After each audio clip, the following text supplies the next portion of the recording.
Muito bem, hoje nós vamos dar sequência ao que eu havia iniciado falando sobre a minha atuação no Campolina.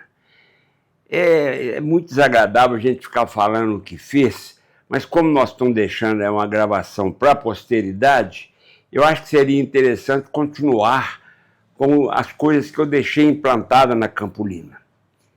E a mais importante, na realidade, foi a exposição nacional, que até então não existia exposição nacional de Campolina, era só exposições estaduais e municipais, e de repente eu criei a Exposição Nacional do Cavalo Campolina, que talvez tenha sido o grande feito que eu pude deixar implantado, que hoje, até hoje, ela existe, já está no número quase 40, mas a ideia que teve fui eu que fiz, e talvez tenha sido o grande feito que eu deixei na Campolina. Mas deixei muitos outros mais.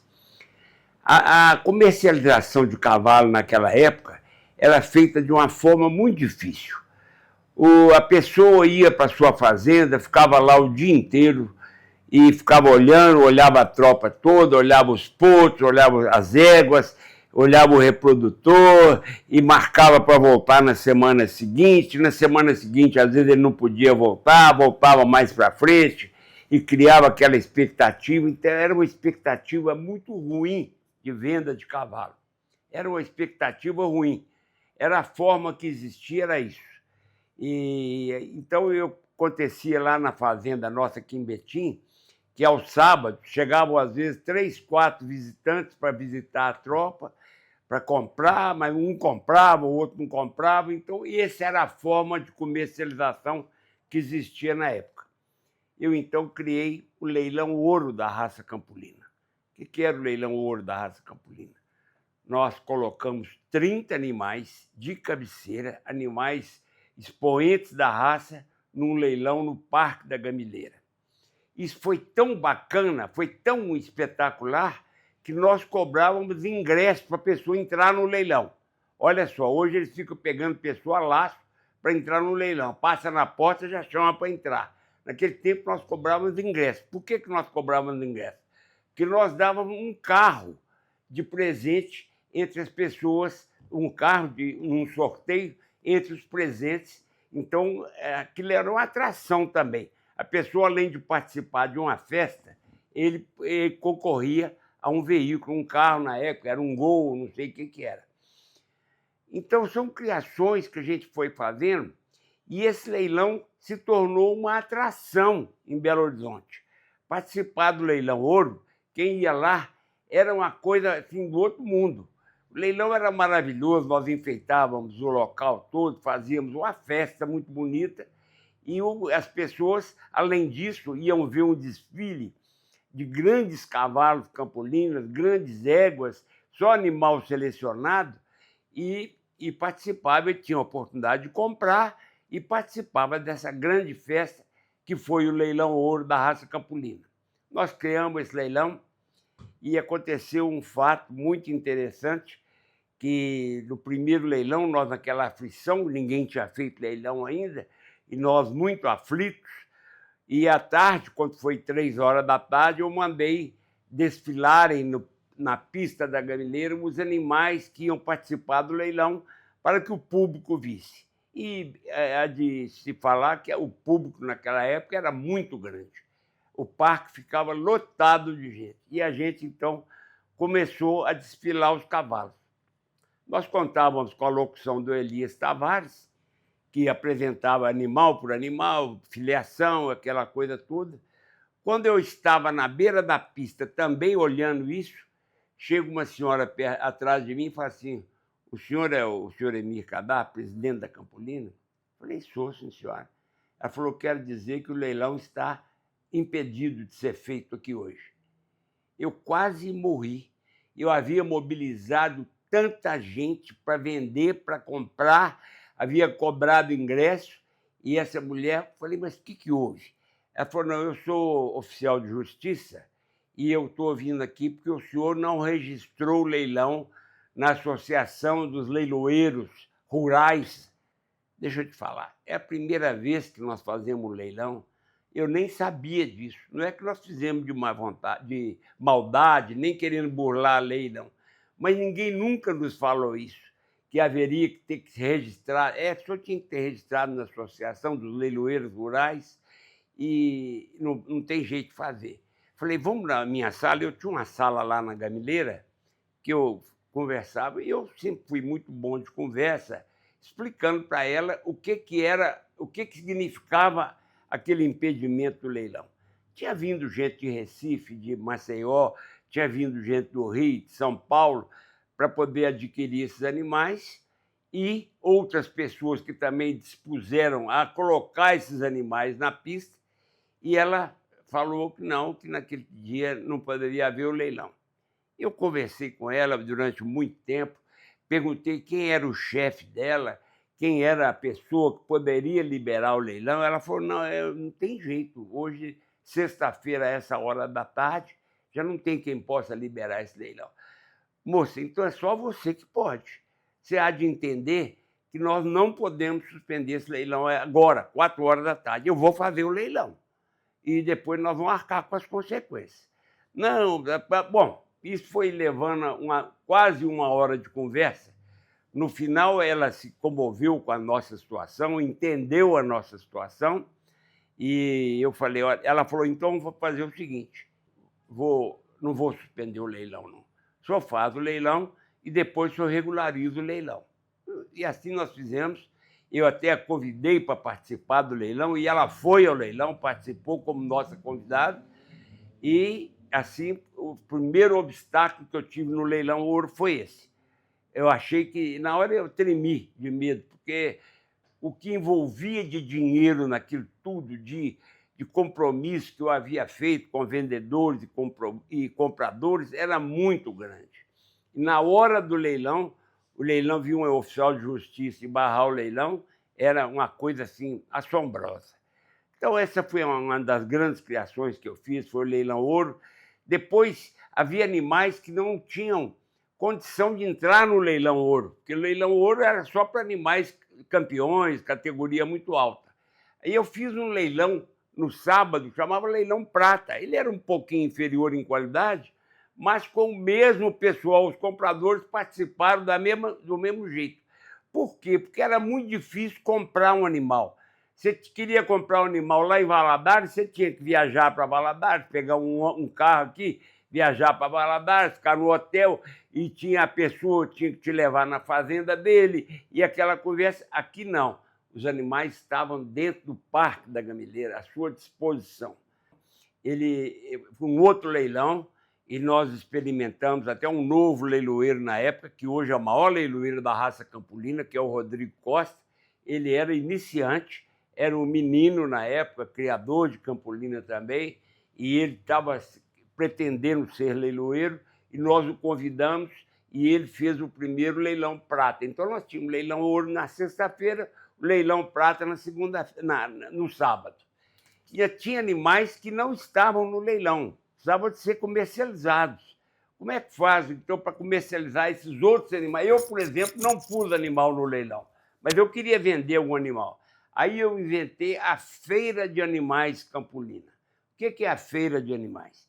Todas as pessoas que queriam comercializar seus animais, os colocavam na pista. Nós abrimos uma pista grande e todo mundo punha o animal ali. E as pessoas passaram a olhar, e ali tinha negócio entre o vendedor e o comprador, sem passar por leiloeiro, sem passar por ninguém. Era uma negociação feita entre duas pessoas, como é na fazenda. Eles iam para a fazenda e ficavam lá, e a gente conversava e vendia ou não vendia o animal, mas era assim que comercializava. E eu dei essa oportunidade de fazer essa negociação na pista de exposição. A pessoa punha o cavalo dele, ou a égua, ou o potro para fora, segurando no cabresto, os compradores passavam e falavam, quanto o senhor quer nesse animal? E aí saía uma negociação.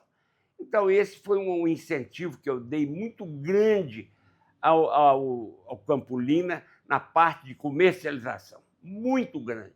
Aí passaram e vieram os grandes leilões, e hoje praticamente o jeito de vender cavalo é em leilão, porque ninguém vai na sua fazenda mais, são poucos que vão na fazenda comprar, a maioria compra através de internet, de oferta na internet ou através de leilões.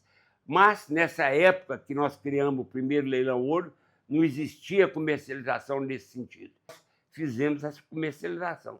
Isso aí eu acho que foi um grande passo que eu dei para Campolina. Galeria dos Campeões e Campeãs Nacionais. Eu criei na associação, porque tinha a galeria dos ex-presidentes. Estava o retrato de todo mundo lá, e hoje tem até o meu lá, né? Porque estão os ex-presidentes todos lá. Mas e os cavalos que tinham sido os grandes campeões da raça? Ninguém sabia, se ouvia falar em fulano, xerife, não sei quem que era lá. Eu, então, criei uma galeria para esses cavalos. Nós tínhamos fotos deles, então tinha a galeria dos grandes campeões nacionais. A pessoa chegava na associação e conhecia. Esse é o xerife, esse é o expoente, esse é o marujo, esse é o fulano. Os grandes campeões nacionais, esse é o Garboso, estavam todos na associação. Mas é uma coisa aqui pequena, mas você, para fazer uma entidade, uma coisa grande, você precisa de várias coisas pequenas. E é um somatório de coisas que mudou a história do Campolina. E essa foi uma que eu, com muita honra, criei.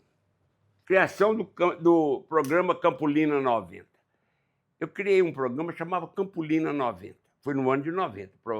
Deve ter sido, porque eu não lembro bem a data, mas se eu chamava Campolina 90, foi no ano de 1990. Desde o 1º de janeiro até o dia 31 de dezembro, só se falava em Campolina 90. Tudo que existia a camisa Campolina 90, uma outdoor Campolina 90, para nós divulgarmos a raça. E tudo que acontecia naquele ano, nós falávamos em Campolina 90. E fizemos exposição, fizemos leilões, tudo com o programa Campolina 90. O que era o Campolina 90? É um ano comum. 90 é igual a 91, 92, mas nós precisávamos ter uma chamada especial para aquele ano, que era um ano crucial do Campolina, que foi o ano 90. Nós fizemos muitos eventos baseados nesse slogan Campolina 90. Foi interessante, eu falando aqui parece que não foi nada, mas na época foi muito. Introdução dos Campolinas em novela. Esse é um passo das maiores ousadias que eu já tive na minha vida. O Campolina era pouco divulgado. E eu queria fazer o Campolina ficar divulgado. E, na época, a grande novela que tinha no Brasil na época era o Pantanal. Era da Rede Manchete.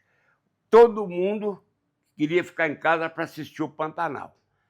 Então, aquilo me despertou. Gente, nós precisamos pôr o Campolina numa novela, porque aí ele aparece muito. E a próxima novela da Manchete chamava Ana Raio e Zé Trovão.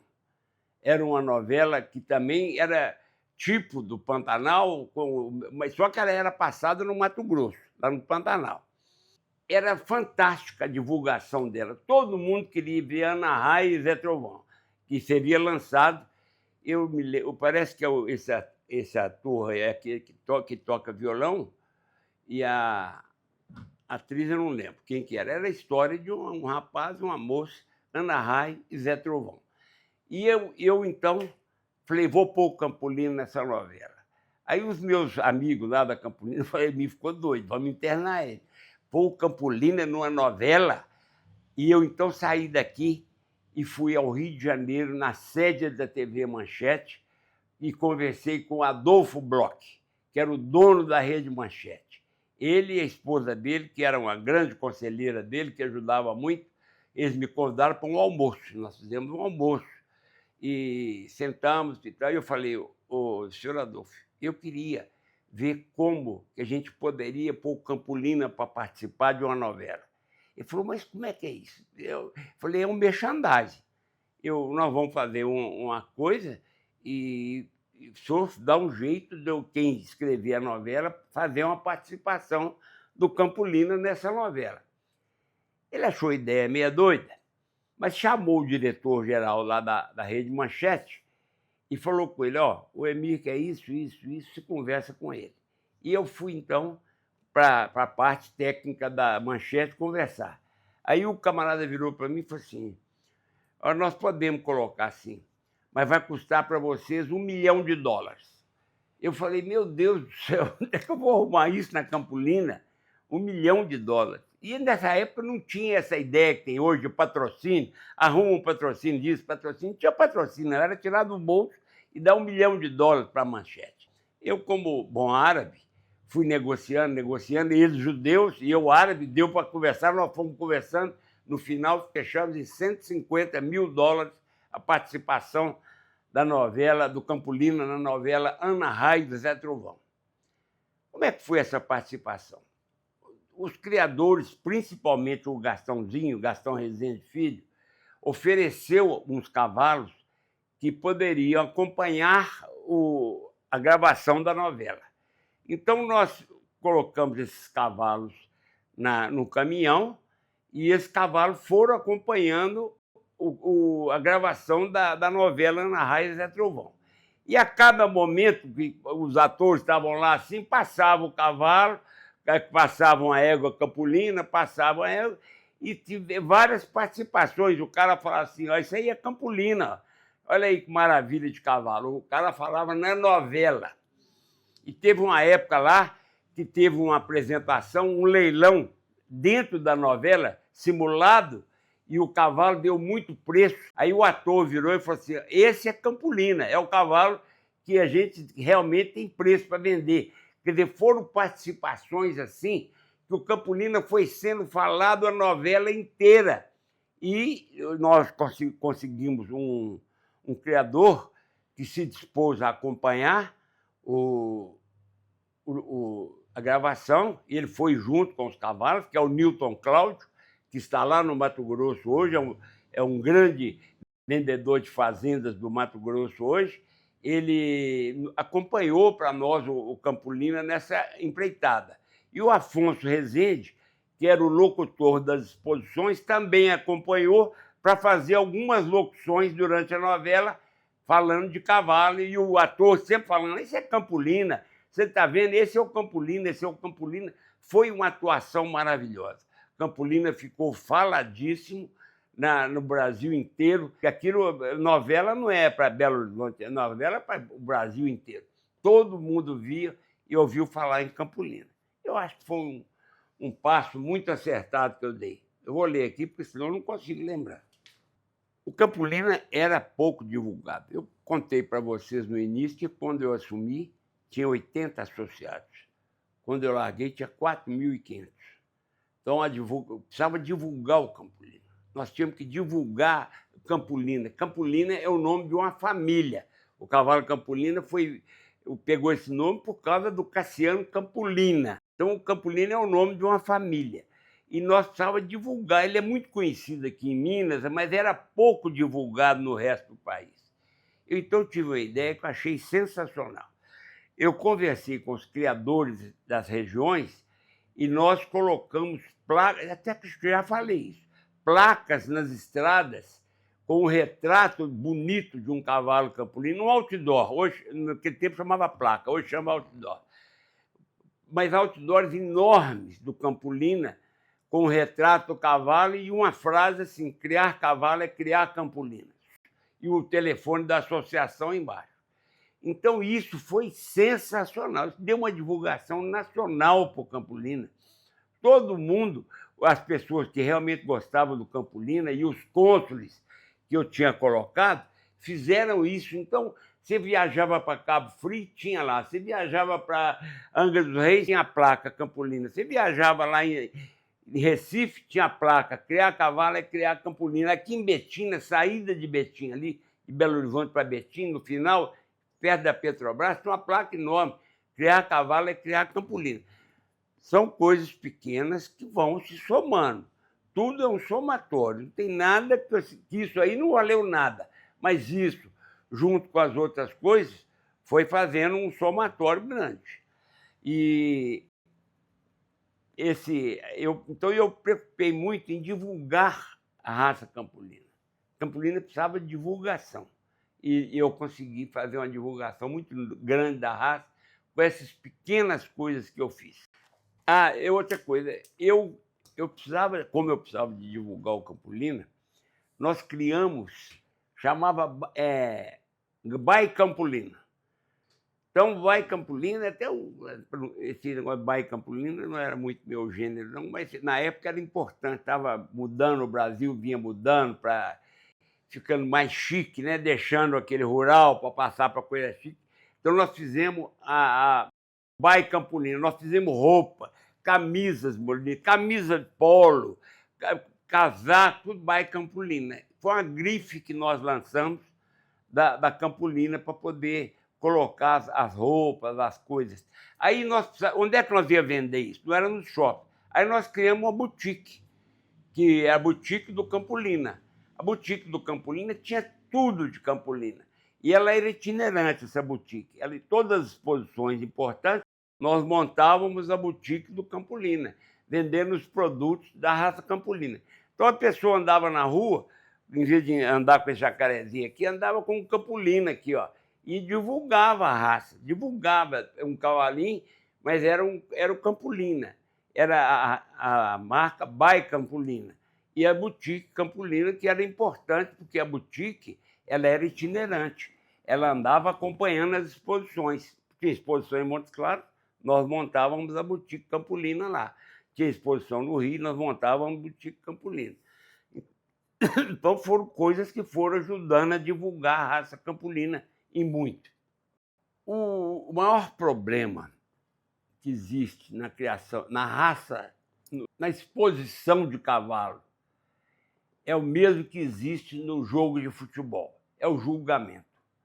É muito difícil, porque o senhor Bolivar Andrade, que era uma pessoa de uma cultura equina imensa, um homem que viveu, nasceu e faleceu mexendo com o cavalo, toda a vida mexendo com o cavalo, e era o grande líder das associações, tanto do Mangalaga, quanto do Campolina, quanto do Jumento Pega. Aí ele criava búfalo, criava tudo.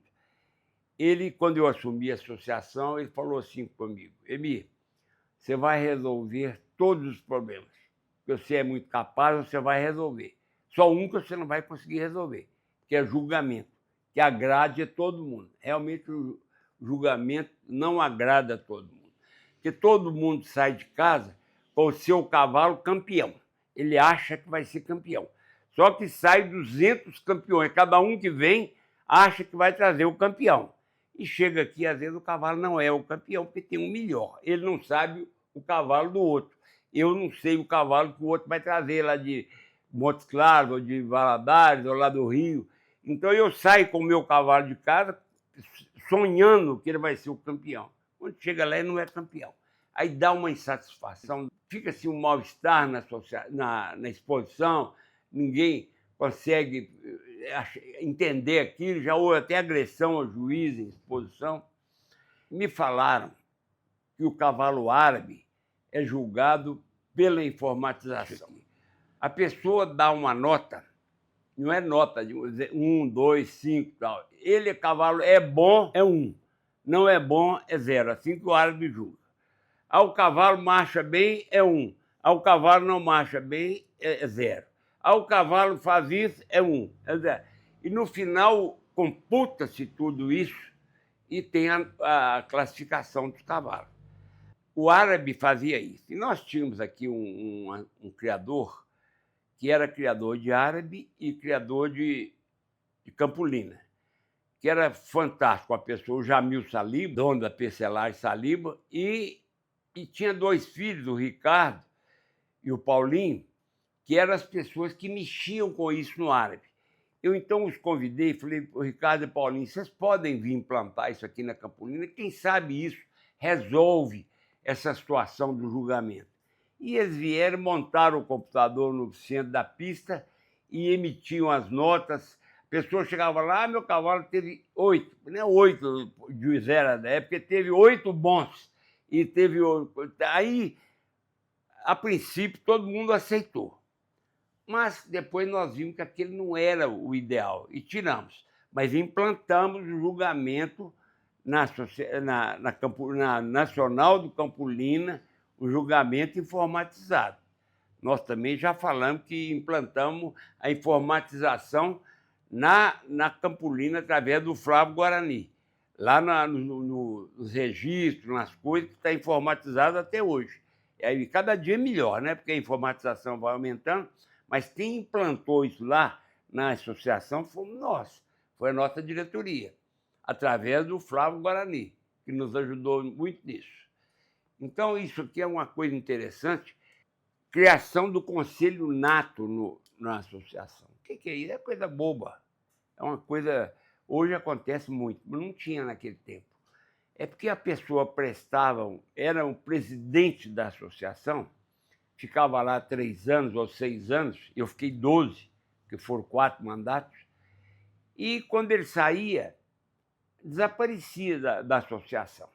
Você nem falava nele mais e ele não tinha nenhuma atuação na associação. E tem um conselho diretor da associação que é eleito, são eleitas, as pessoas são convidadas, a cada eleição convida. E eu transformei os presidentes, ex-presidentes e ex-vice-presidentes em conselheiros natos. Então, enquanto eles viverem, eles serão conselheiros da associação, como eu sou até hoje. Sou conselheiro da associação por eu ter sido presidente da associação. O Jorge Salum todos eles que estão vivos ainda são natos. Enquanto viverem, são presidentes.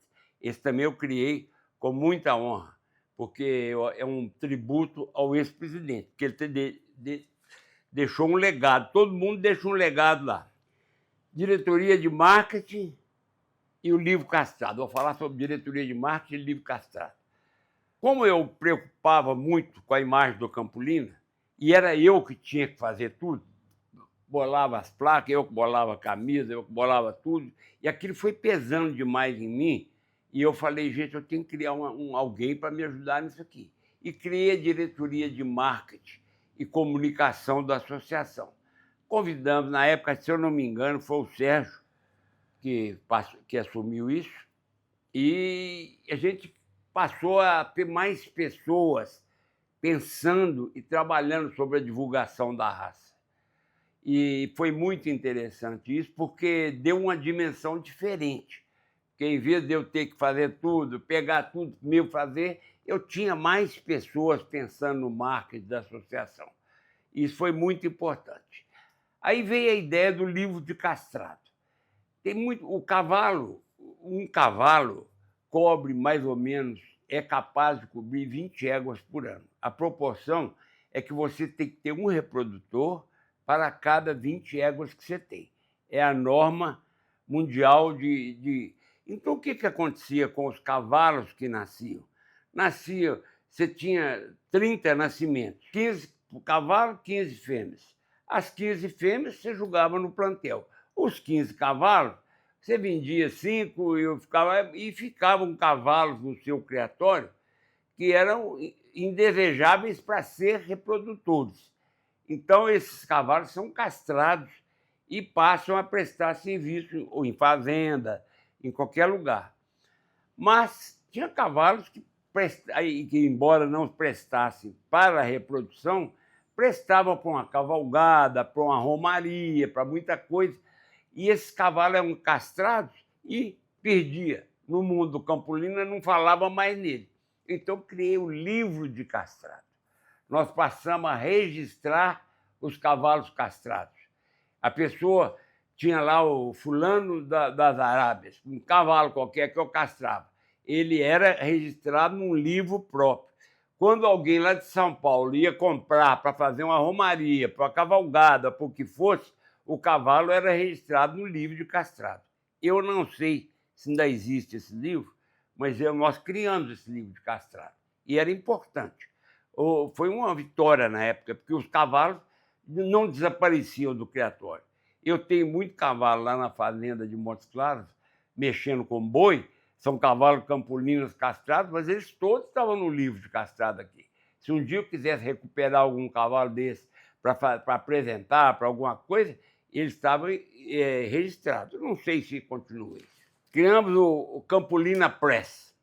Campolina Press foi um jornalzinho que nós criamos. Hoje é muito fácil, hoje você vai aqui na internet, põe lá no YouTube, pô, aparece, não tinha nada disso. Então, nada. Eu criei um jornalzinho para Campolina que chamava Campolina Press. Aí o Emílio já estava influenciado também pelo americanismo, né?